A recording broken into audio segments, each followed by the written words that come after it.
तो मेरे साथ निकालिए मत्ती रचित सुसमाचार, उसका 6वां अध्याय, उसकी 31वां पद और 33वां पद। बहुत जाना पहचाना, लेकिन हम अपनी बात यहां से शुरू करेंगे।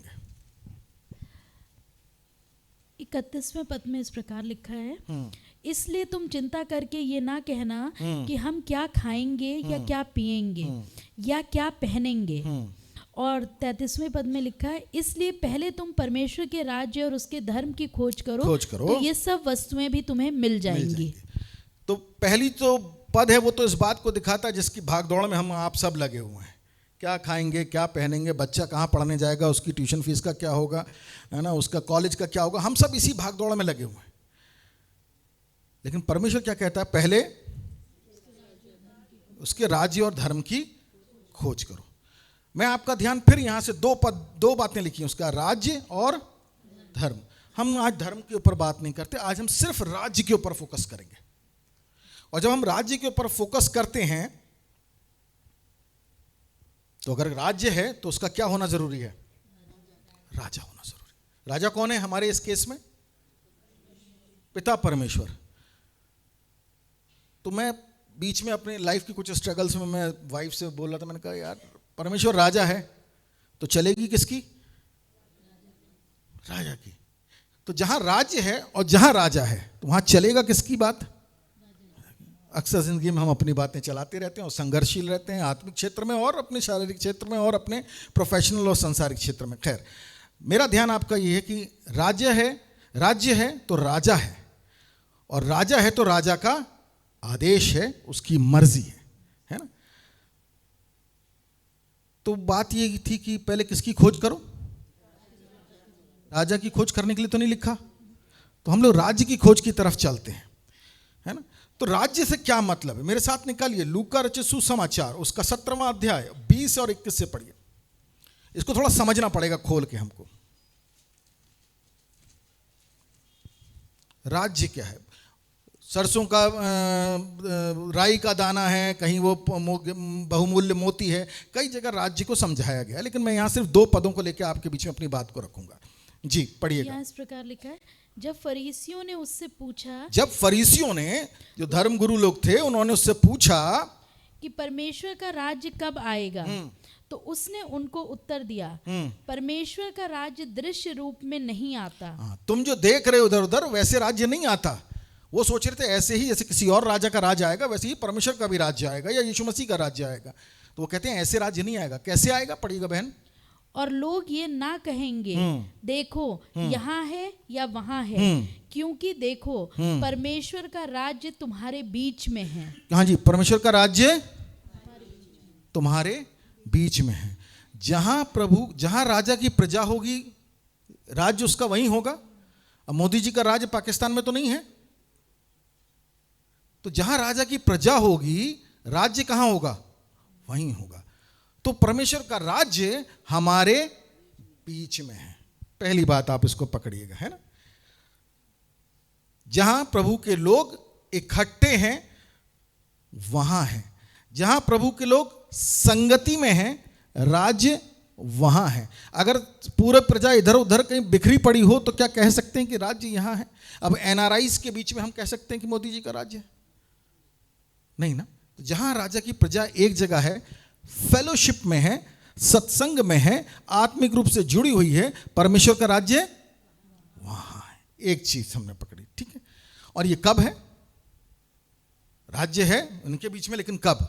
तो इस प्रश्न का जो आंसर मेरे साथ निकालिए वो पाया जाएगा मत्ती रचित सुसमाचार 7:21। कब होगा ये, परमेश्वर का राज्य परमेश्वर की प्रजा के बीच में कब होगा, परमेश्वर के लोगों के बीच में, आपके और हमारे कलीसिया के बीच में कब होगा। निकालिए, पढ़िएगा। जो मुझसे हे प्रभु कहता है जी, उनमें से हर एक स्वर्ग के राज में प्रवेश ना करेगा। देखिए, हे प्रभु कहने वाला, हे राजा कहने वाला हर कोई कहां प्रवेश नहीं करेगा, कौन से राज्य में। अब यहां पे फिर 2 बातें हैं। कहां प्रवेश नहीं करेगा, स्वर्ग के राज्य में। और राज्य कहां है राजा का, हमारे बीच में। एक साथ परमेश्वर के राज्य जो है अभी धरती पर है और बाद में जब हम जाएंगे तब हमारे, उसका राज्य तो स्वर्ग में भी स्थापित है ना। तो इस क्रोनोलॉजी को समझिएगा, अगर यहाँ पे ही हम लोगों को बहुत सारी चीज़ें क्लियर होंगी, ठीक है। तो आगे पढ़िएगा। परंतु वही जो मेरे स्वर्गीय पिता की इच्छा पर चलता है, हाँ, जो स्वर्गीय पिता की इच्छा पर चलता है वो कहाँ जाएगा? स्वर्ग में जाएगा। जब हम पिता की इच्छा पर इस धरती में चलते हैं तो परमेश्वर का राज्य क्या हमारे बीच में नहीं होगा? जहां राजा की विल पूरी होती है, इच्छा पूरी होती है, वहां उसका राज्य होता है। तो जब हम अपने इस धरती के जीवन में जब परमेश्वर की इच्छा पूरी करते हुए अपने सांसारिक यात्रा को पूरी करते हैं तो उसका राज्य हमारे बीच में होता है। हमारे जब हम साथ एक उसके नाम में इकट्ठे होते हैं तब हमारे साथ होता है।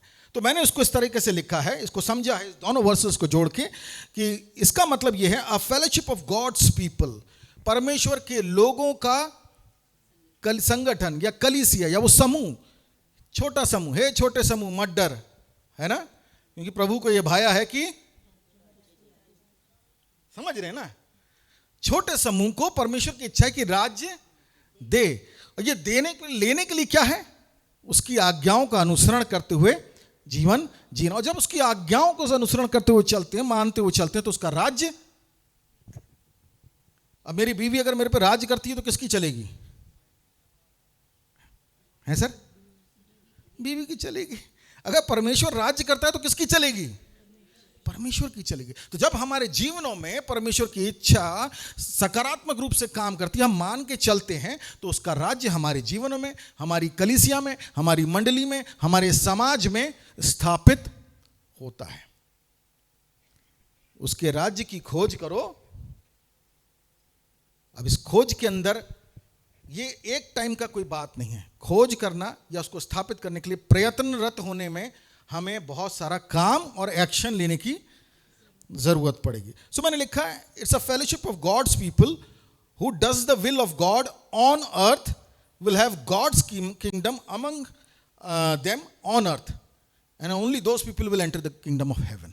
तो वो लोग जो परमेश्वर की उस संगठन, उस एक साथ जो फेलोशिप में रहते हैं, परमेश्वर की विल को पूरा करते हैं, परमेश्वर के राज्य को स्थापित अपने बीच में इस धरती पर करते हैं, वही लोग हैं जो स्वर्गीय राज्य में प्रवेश करेंगे। अभी तक यहां हम लोग क्लियर हैं, है ना? मैं प्रीचिंग मोड में नहीं चल रहा हूं, मेरा बैकग्राउंड सोशल वर्क का, तो हम लोग बात करते हुए चलें, तो वो उस वाले चलते हैं। मेरे साथ निकालिए इफिसियों की पत्री, उसका पहला अध्याय,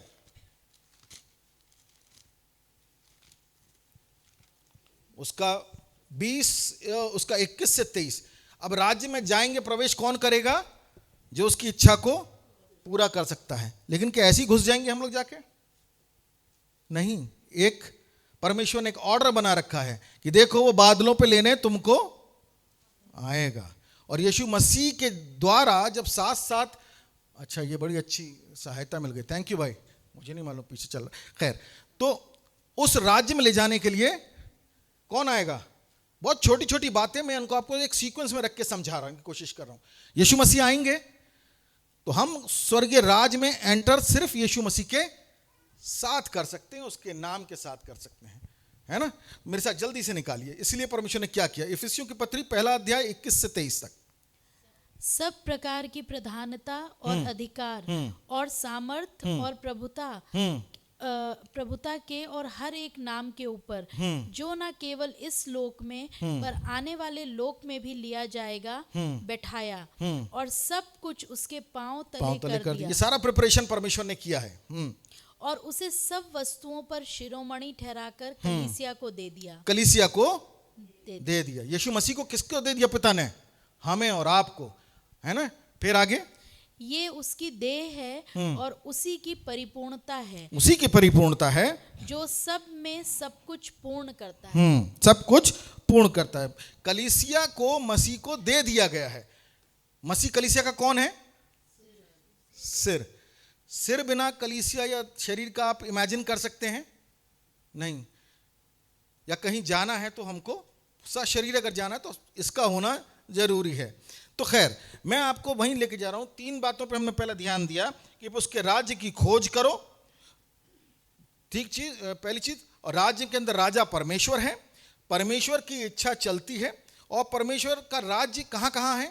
पहला तो उसकी प्रजा के बीच में, उसके लोगों के बीच में। दूसरा कहाँ है? हाँ जी सर। अब एक और चीज निकालिए मेरे साथ, यहां से मेरी बात आज मैं आपके बीच में रखना शुरू करूंगा। ये मैंने आपको बोला कि परमेश्वर के राज्य की खोज करो, परमेश्वर के राज्य की खोज हम समझते हैं, परमेश्वर का राज्य उसकी प्रजा के बीच में। बाकी जो 2 पॉइंट हमने देखे वो हमने समझे। अब मेरे साथ निकालिए, जहां से मेरा विषय मूल शुरू होता है, पहला कुरिन्थियों उसका 4:20।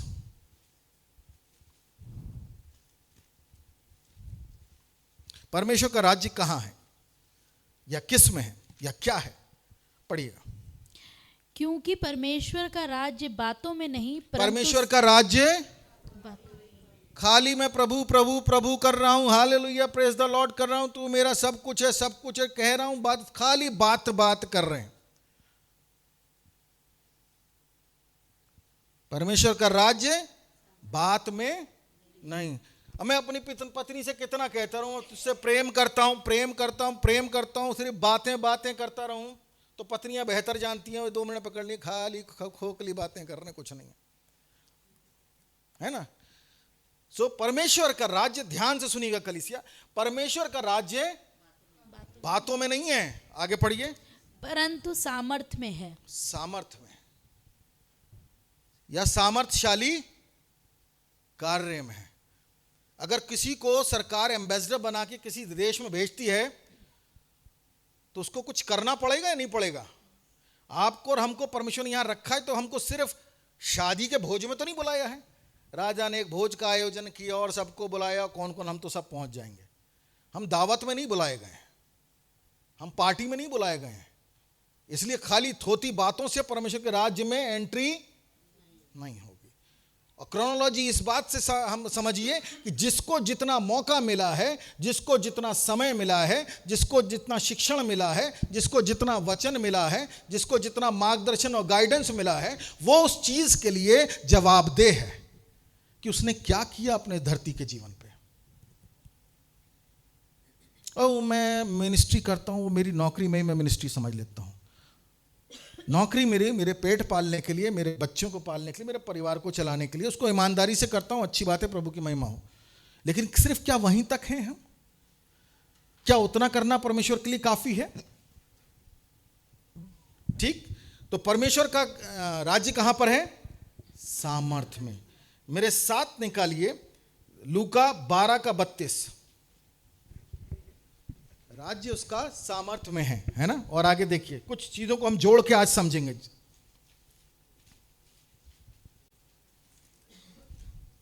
लूका 12:32। कोई और कोई मिल जाए तो पढ़ दीजिए, कोई दिक्कत नहीं।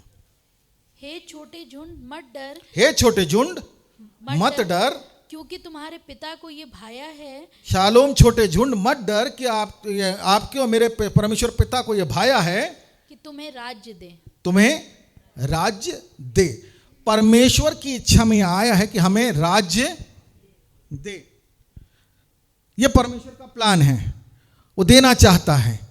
उसने सारा प्रयोजन पूरा कर दिया है। जो जो तैयारी करनी थी वो पूरी हो चुकी है। हम देखेंगे कैसे उसने सब कुछ कर रखा है। लेकिन क्या हम राज्य में जाने के लिए या राज्य को स्थापित इस धरती पे करने के लिए वो सब कुछ जो हमें करना है कर रहे हैं या नहीं? पिता को तो भाया है अपनी जागीर अपने बेटे के नाम कर दूं। अब बेटे को साबित करना है कि वो उस लायक है या नहीं। पिता को तो भाया है मैं अपनी सारी संपत्ति अपनी बेटी के नाम कर दूं। अब बेटी को साबित करना है कि क्या वो उसके लायक है या नहीं।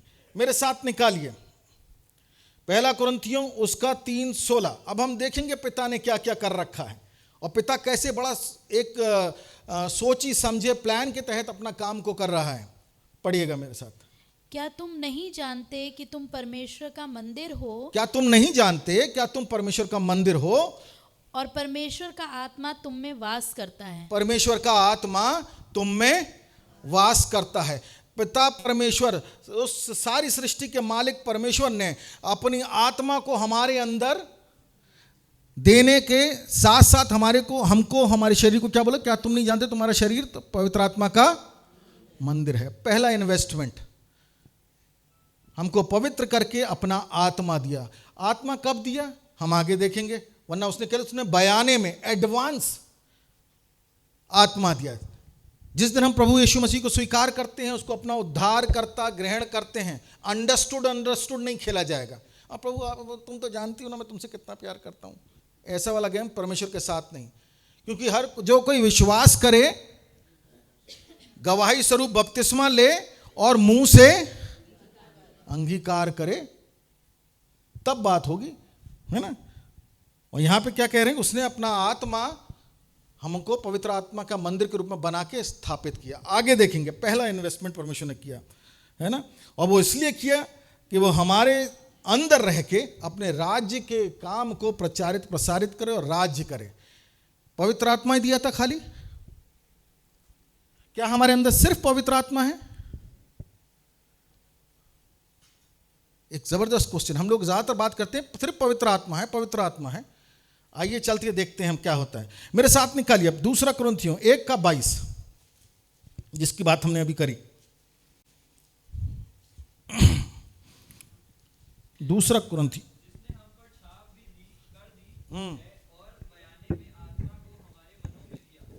एडवांस में अभी हमने कुछ नहीं किया है, पिता परमेश्वर ने अपना छाप करके कह के कि फलाना फलाना, सिंथिया सिस्टर, दीपक डैनियल, ये सब लोग जितने बैठे हैं ये मेरे हैं, चुन लिया है। इसीलिए तो बाइबल कहती है अपने चुन लिए जाने को, है ना। हमारा चुना जाना हमारे लिए बहुत बड़ी बात है। और चुनने के बाद परमेश्वर ने हमको पवित्र आत्मा बयाने के रूप में दिया है, एडवांस में। अभी हमने कुछ करना शुरू नहीं किया। जिस दिन हमने उसको ग्रहण किया कि प्रभु तू मेरा प्रभु है, अब से मैं तेरी प्रभुता को अपने ऊपर लेता हूँ, तूने मेरे उद्धार के लिए मार्ग प्रशस्त किया, यीशु मसीह ने प्राण की अपनी आहुति दी, अपना बलिदान दिया, और मैं अब आगे से तेरे पीछे चलूंगा। राज्य कौन करेगा मेरे जीवन में? आप, प्रभु यीशु मसीह। जिस दिन ये बात, उस दिन हम चलना शुरू करते हैं। मेरे साथ निकालिए, मैंने आपसे पूछा था क्या सिर्फ पवित्र आत्मा है? एक चीज मैं आपके साथ बांटना चाहता हूं। यूहन्ना 14 उसका 15वां पद निकालिएगा और 23 पद पढ़िएगा।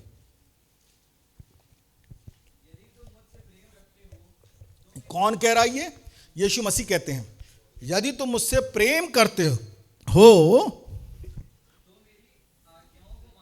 सिंपल सा लॉजिक है, खाली प्रभु प्रभु करने से बात नहीं बनेगी। अगर तुम मुझसे प्रेम करते हो तो मेरे आज्ञाओं को मानोगे। कलीसिया हम लोग आज्ञाएं मानते हैं परमेश्वर की?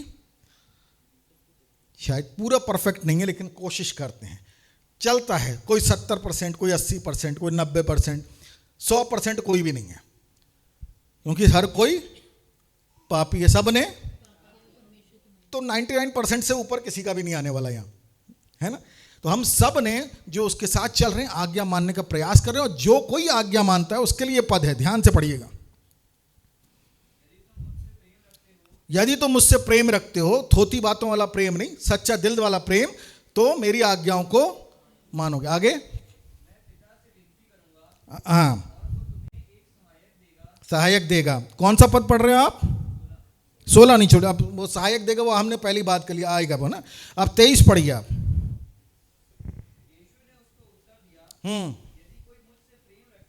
यदि कोई मुझसे प्रेम रखेगा, मेरी आज्ञाओं को मानेगा, हाँ, जो मुझसे प्रेम रखेगा, आज्ञाओं को मानेगा, पिता परमेश्वर उससे प्रेम रखेगा, हम उसके साथ आएंगे और उसके साथ वास करेंगे। तो जब हम आज्ञाकारिता में परमेश्वर को राजा मानते हुए परमेश्वर की इच्छा अनुसार अपना जीवन व्यतीत करते हैं, तो उसकी आज्ञाओं के पालन के कारण पिता हमसे प्रेम करता है। और यीशु मसीह कहते हैं कि हम उसके पास आएंगे और उसके साथ वास करेंगे, हम उसके साथ रहेंगे। तो पवित्र आत्मा और पिता और पुत्र आपके साथ वास कर रहे हैं, नहीं कर रहे हैं? आत्मा परमेश्वर का है और वो पूरा आपके साथ वास कर रहा है। आप हल्के आदमी हैं आप, या हल्के व्यक्ति हैं, आम व्यक्ति हैं? आपकी वैल्यू आप समझिए, जब आपके अंदर एक त्रिएक परमेश्वर आपके अंदर वास कर रहा है, तो आप कौन हैं? क्या आप साधारण सांसारिक शारीरिक मनुष्य हैं? नहीं, अब आप अलौकिक मनुष्य हैं, अलौकिक व्यक्ति हैं। आप एक आत्मा हैं जो इस शरीर में रह रहे हैं।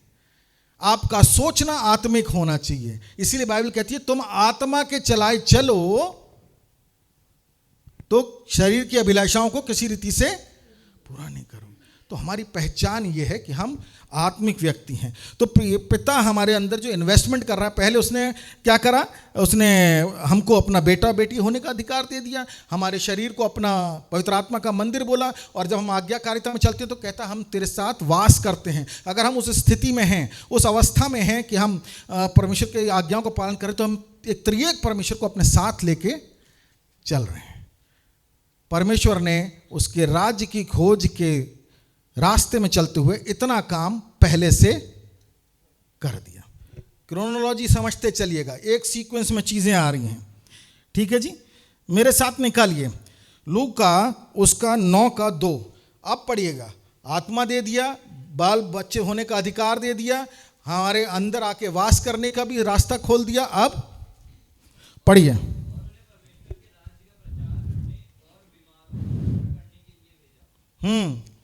फिर से पढ़िए, दूसरे वर्जन पढ़िए कोई, 9:2, लूका 9:2। मेरी इंग्लिश बाइबल कहती है ही गेव देम अथॉरिटी, अधिकार दिया। आपकी बाइबल क्या कहती है, थोड़ा पढ़ दीजिए यहां से, authority to proclaim the gospel and heal, है ना। फर्स्ट वर्स में है ना। और इतना सब करने के बाद मेरे साथ निकालिए मरकुस रचित सुसमाचार उसका 16वां अध्याय 17-18 भी पढ़िए। देखिए परमेश्वर कैसे कैसे स्टेज बाय स्टेज हमारी लाइफ में काम करता जा रहा है। हाँ, विश्वास करने वालों में, यहां कौन है जो यीशु मसीह पे विश्वास नहीं करता?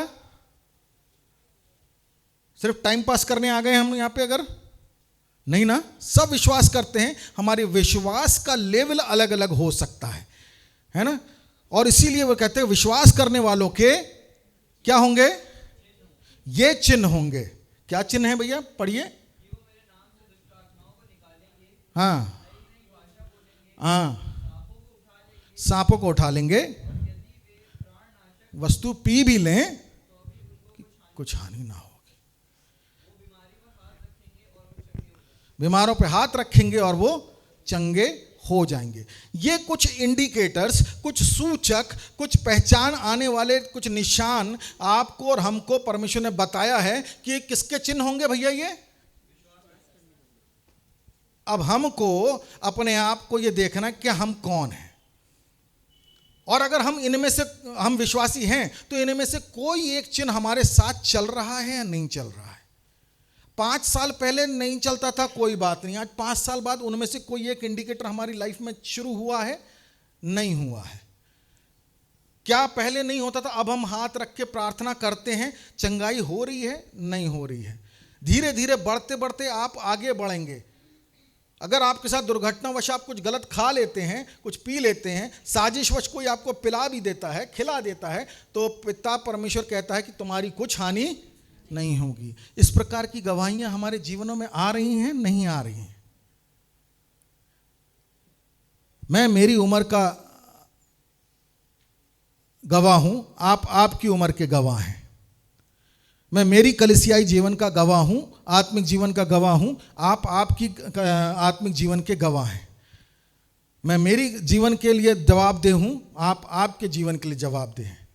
हमें देखना कि हमारा स्थिति कहाँ है। विश्वासियों के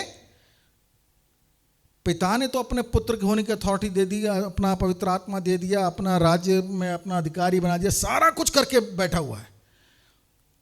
अब जो हम अपने आप क्लेम करते हैं विश्वासियों के ये चिन्ह होंगे, वो हैं या नहीं?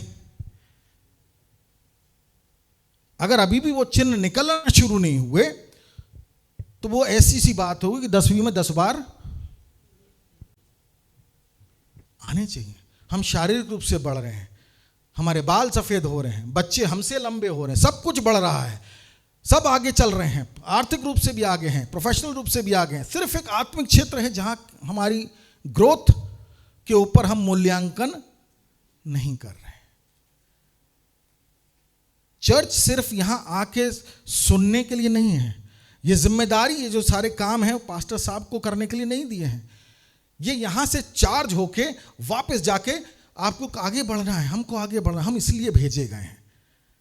वरना हमको ऐसे ही चुन नहीं लिया परमेश्वर ने, और अपने राज्य का वारिस बनने के लिए भी ऐसे ही किसी भी ऐरे गहरे नत्थु खैर को क्यों बुलाएगा परमेश्वर? चुना है, इसका मतलब उसने कुछ खास बात हमारे लिए तैयार रखी है, और साथ ही साथ उसके लिए उसने अपनी तैयारी की है।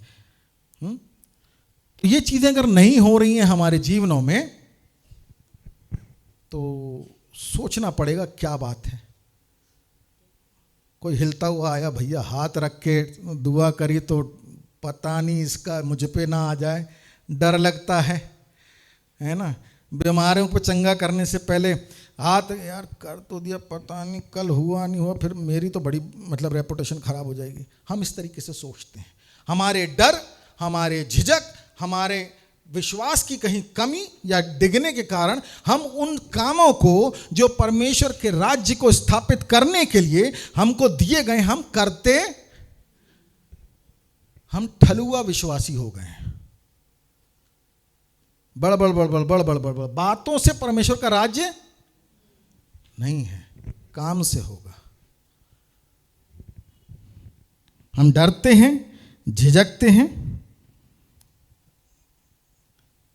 कुछ तो है जो बाधा है।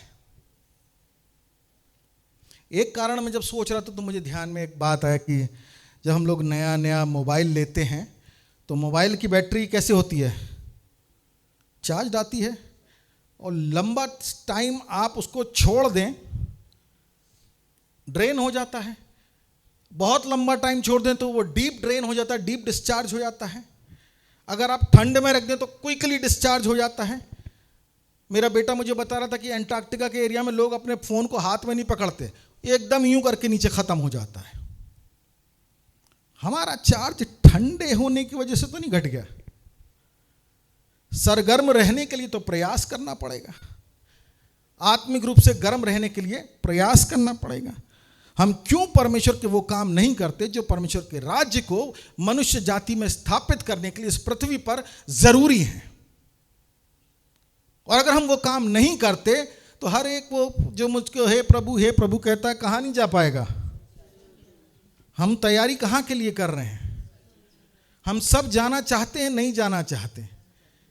अगर उस स्वर्गीय राज को जिसकी तैयारी के लिए यीशु मसीह 2000 साल से ऊपर वहाँ तैयारी कर रहा है, वहाँ जाना है और उसमें एंटर होना है, तो हाथ हिलाते हुए नहीं जा पाएंगे। हमें करना पड़ेगा, परमेश्वर के राज्य के लिए कुछ करना पड़ेगा। और क्या करना पड़ेगा वो हमने पढ़ा कि विश्वासियों के ये चिन्ह होंगे। उस अवस्था तक आने के लिए आत्मिक जीवन को उठाने का प्रयास हमको और आपको करना पड़ेगा। हम सब कर रहे हैं। बहुत सारे लोग यहाँ फास्टिंग में बैठे हुए हैं। हमको समझना है परमेश्वर आपकी कॉल हमारे लिए क्या है, आपकी बुलाहट हमारे लिए क्या है, क्या चाहते हैं आप करना हमारे द्वारा।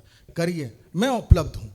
छोटी छोटी शुरुआत कीजिएगा, प्रार्थना कीजिए, लड़ना शुरू कीजिए। क्या तुम ये जो हमारा युद्ध किससे नहीं है? लहू मास से तो नहीं, फिर किससे है? वो अपना आत्मिक युद्ध पूरा लड़ रहे हैं। हमें लड़ना है, हम इसीलिए भेजे गए हैं। यही सब करके हम परमेश्वर के राज्य को मनुष्यों के बीच में स्थापित करेंगे। खाली सुसमाचार प्रचार से नहीं चलेगा। क्या यीशु मसीह सिर्फ सुसमाचार प्रचार करता था? सुसमाचार प्रचार से कहीं ज्यादा सामर्थ्यशाली कामों को करता चलता था।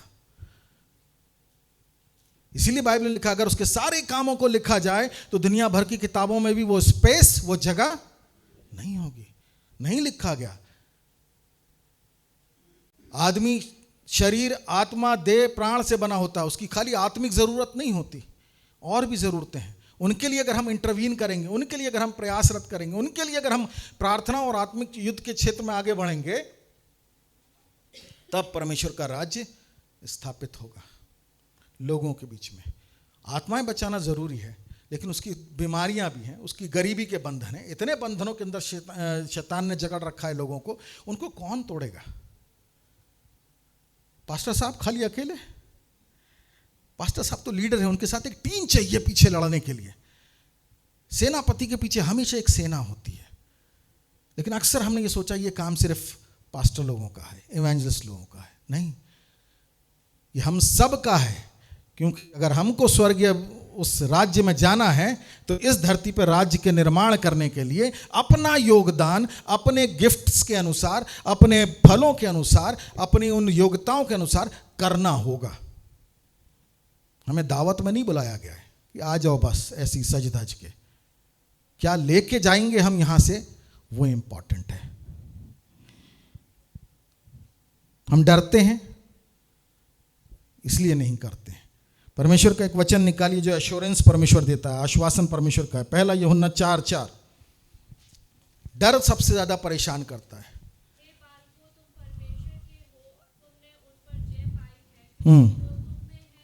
जो तुम में है, क्या है तुम्हारे अंदर, बताओ। परमेश्वर का आज्ञाकारिता के साथ साथ क्या क्या परमेश्वर का है? पवित्र आत्मा, पिता, पुत्र, एक त्रिएक परमेश्वर आत्मिक रूप में आपके और मेरे साथ अंदर बैठा है, जिसने संसार की रचना की है, जो सब कुछ चलाता, पालता, पोसता और आगे बढ़ाता है हजारों साल से।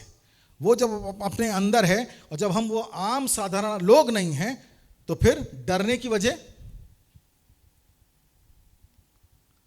वजह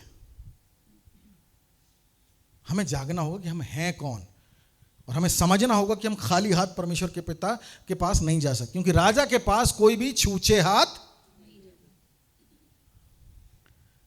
हमारी अवस्था क्या है? करना पड़ेगा। ये सुनने वाले कलीसिया के लोग नहीं बनना है हमको, या सिर्फ बोलने वाले लोग नहीं बनना है। हमें कार्यशील, क्रियात्मक लोग बनना है, विश्वासी बनना है, जो करते हैं कुछ। और शालोम की कलीसिया में से ऐसे बहुत से लोग निकल सकते हैं, निकलेंगे, निकल रहे हैं, लेकिन सबका इन्वॉल्वमेंट जरूरी है। डरने की जरूरत नहीं, क्योंकि हमारे अंदर जो है वो उन सब से जो बाहर है बड़ा है। आगे मेरे साथ निकालिए मत्ती रचित सुसमाचार, उसका 16, उसका 19।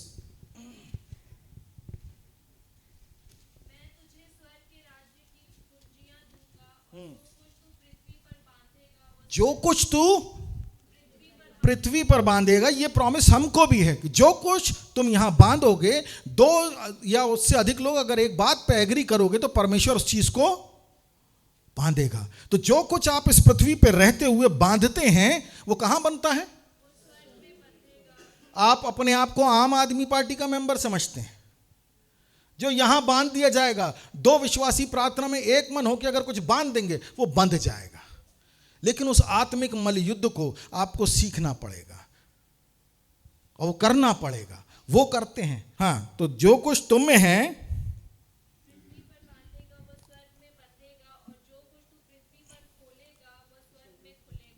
आप कॉस्मिक रूप में आकाश मंडल में ऑपरेट करने के लिए बनाए गए हैं, धरती पे ही ऑपरेट करने के लिए नहीं बनाए गए। उन आसमानी जगहों पर भी आप जब यहां से कुछ बांधेंगे वहां बंधेगा। पहचान रहे हैं हम कितना प्रभावशाली परमेश्वर ने हमको बनाया हुआ है, लेकिन हमारी कॉन्फिडेंस को शैतान ने कान मोड़ दिया है। नहीं, हमसे कुछ नहीं, वो आलोक भैया से प्रार्थना करवा लो, पास्टर साहब से प्रार्थना करवा लो। नहीं, हम सब कर सकते हैं, क्योंकि सामर्थ हमारे अंदर नहीं, सामर्थ यीशु मसीह के नाम में है। मैं आपको एक किस्सा बताता हूं जो मैंने शायद पहले भी बताया होगा। मैं एक बार एक आदिवासी खेत फील्ड में घूम रहा था, मेरा काम था। तो वहाँ एक आदमी ने मुझे बोला, साहब यहाँ आओ। मैंने कहा क्या बता रहा है? उसने बोला मेरा खेत देखो। हमने उसका खेत देखा, बोला बड़ा हरा भरा था। मैंने कहा हाँ। बोले मेरा खेत देख रहे हो ना? मैंने हाँ। बोला उसके बराबर वाला देखो। मैंने कहा हाँ। वो सूखा सूखा सा था। ये वाला? बोला ये भी सूखा सूखा सा। बोला मालूम मैंने क्या किया? मैंने क्या किया? बोला इसने 4 पानी दिए हैं गेहूं में, इसने भी 4 पानी दिए हैं, मुझसे तो मुश्किल से 2 हो पाए हैं, तब भी मेरा खेत देख रहे हो आप हरा। मैंने कहा हाँ। बोले जब मैंने इसके अंदर गुड़ाई नराई और हल चला रहा था, यीशु मसीह के नाम की प्रार्थना करी। जब बीज बो रहा था तो हाथ रख के बीज के ऊपर यीशु नाम की प्रार्थना करी। जब मैं खाद जो थोड़ी बहुत मुझे मिली उसे डाला, यीशु नाम की प्रार्थना करी। और देखो साहब, वो आदिवासी मुझे सिखा गया। तुम साफ बन रहे हो गए, लेकिन देखो आत्मिक क्षेत्र में तुमसे ज़्यादा जानता हूं, क्योंकि मुझे यीशु मसीह के नाम का महत्व और उसके नाम में सामर्थ मालूम है, और पिता परमेश्वर का राज्य सामर्थ के कामों में है। फिर मैंने वहां और देखा तो उनकी गाय बीमार हो जाती थी, वो गाय पे हाथ, यीशु नाम की प्रार्थना, छोटी सी यीशु नाम की प्रार्थना उन्हें किसी ने सिखा रखी थी, और वो कर रहे थे, और वो अपने उस विश्वास की जंग को जीतते जा रहे थे। इस धरती पे वो परमेश्वर के राज्य को स्थापना करने में अपना योगदान दे रहे थे। यीशु नाम की सामर्थ्य का उपयोग हम और आप भी कर सकते हैं। पहचानिए कि आपके अंदर और मेरे अंदर जो त्रिएक परमेश्वर वो कितना लालायत है कि उसके बच्चे राज्य करें, उन बड़े कामों को करें जो यीशु मसीह ने किए। मेरे ख्याल से मैं एक रेफरेंस में कहीं चूक गया हूं, है ना, जहां यीशु मसीह कहते हैं कि जो काम मैं करता हूं तुम उनसे भी। दुनिया में इतिहास के अंदर एक ही अकेला गुरु है जो अपने चेलों को अपने से आगे बढ़ता देखना चाहता है, और यीशु मसीह कहता है जो काम मैंने तुमसे किए, मैंने किए उससे बड़े बड़े करता हूं। मैसूर के अंदर एक चर्च है जहां पर वो अब तक कम से कम 500 लोगों को, मुर्दों को जिंदा कर चुके हैं पिछले कई सालों के अंदर। ये हो सकता है? कितने लोगों को चंगा कर देते हैं, टांग छोटी बड़ी सीधी कर दी, ब्लाइंड लड़की आई ठीक कर दिया। एक अनिल अवागड़े साहब आए थे, अगर उनके वीडियोस देखोगे आप, देखो क्या जबरदस्त काम कर रहे हैं। तो ये सब हमारे लिए ये सामर्थ के काम है जिसे करने के लिए कलीसिया के ऊपर परमेश्वर ने इतना इन्वेस्टमेंट, इतना लागत लगा दी है। अब कलीसिया का रिस्पॉन्ड करने का टाइम है। मेरे साथ निकालिए आखिरी पद जिसको मैं आपके बीच में रखना चाहूँगा, और बड़ा गंभीर है। आप अपनी और मैं अपनी पहचान अक्सर नहीं समझते, लेकिन यहाँ ये पद आपको बताएगा हम और आप कौन हैं। पढ़िए रोमियो की पुस्तक, उसका 8वां अध्याय 19 से 21 तक। कौन कौन? सारी रचना, ये जो धरती जिसके ऊपर आप रहते हैं, इसके अंदर जो भी पर्यावरण से संबंधित है, जो भी परमेश्वर की सृष्टि से संबंधित है, वो क्या करती है?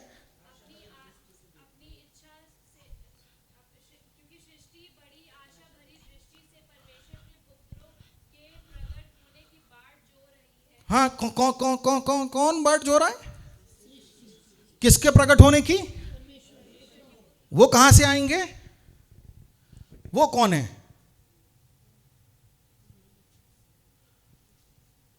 जितनों ने उसे ग्रहण किया उसने उन्हें अधिकार तो मिल गया।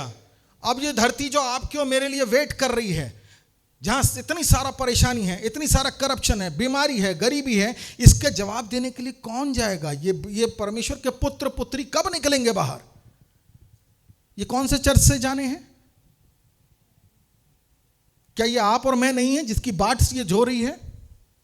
बाट इसलिए जुड़ी क्योंकि इसका भी छुटकारा परमेश्वर के पुत्र और पुत्रियों के आत्मिक मलयुद्ध के द्वारा, प्रार्थनाओं के द्वारा, उनके कार्यों के द्वारा होगा।